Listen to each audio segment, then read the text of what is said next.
नमस्कार मंडळी, आज आपण सीताफळाची लच्छेदार अशी रबडी करणार आहोत।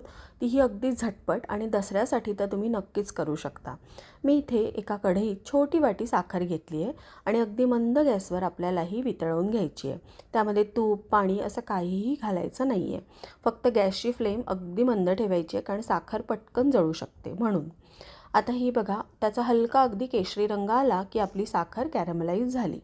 आता बघा झालेली आहे। त्यामध्ये 1 लिटर मी फुल फॅट मिल्क घातलं आहे आणि पूर्ण रबडीसाठी आपल्याला एवढीच साखर म्हणजे एवढाच गोडवा पुरेसा होतो, कारण आपण यामध्ये सीताफळही ॲड करणार आहोत ना, म्हणून। आता फक्त आपल्याला हे जे दूध आहे ना, ते मंद गॅसवर असं छान आटवून घ्यायचं आहे आणि साईडला जी साई येते ना, ती आपल्याला सतत ती चमच्याने स्क्रॅप करायची आणि दुधात ॲड करायची, म्हणजे छान अगदी लच्छे पडतात। तुम्ही बघताय अगदी निम्मं झालं आहे दूध, पण आपल्याला हे अजून आटवायचं आहे। आता सीताफळाची बासुंदी आहे, रबडी आहे, त्यामुळे आपल्याला आधी सीताफळ त्याचा गर काढून घ्यायचा आहे। तशा अनेक पद्धती आहेत, पण मला जी सगळ्यात सोपी आणि सगळ्यांकडे अवेलेबल असणारी म्हणजे ही किसणी। त्यावर हे जे सीताफळ आहे ना, ते असं किसून घ्यायचं, जसं आपण खोबरं किसतो ना तसं। आता काही सीताफळांमध्ये गर जास्त असतो, बिया कमी असतात, तर तसंच हे आहे बघा।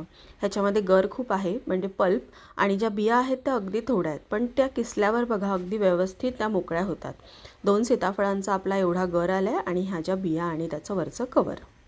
आपलं दूधही बघा छान आटलं गेलं आहे। त्यामध्ये मी थोडी ड्रायफ्रूटची भरडई घातली आहे, जी कम्प्लिटली ऑप्शनल आहे। आता आपण गॅस बंद करूया आणि हे जसं जसं गार होत जातं ना, तसं ते छान अगदी दाटसर होत जातं। आता मी एका भांड्यात काढून घेतलं आहे आणि त्यामध्ये जो सीताफळाचा गर आहे ना, तोही ॲड करून घेऊया। तुम्हाला असं आवडत नसेल ना, तर तुम्ही मिक्सरलाही तो एकदा फिरवून घेऊ शकता। त्यामध्ये अर्धा चमचा वेलचीची पूड घालूया आणि हे छान सेट होऊ देऊया। हे बघा, पूर्ण गार झाल्यानंतर किती छान लच्छेदार अशी आपली सीताफळ रबडी तयार आहे। तुम्ही ही नक्की करून बघा आणि कशी झाली ती मला कमेंटमध्ये नक्की सांगा। धन्यवाद।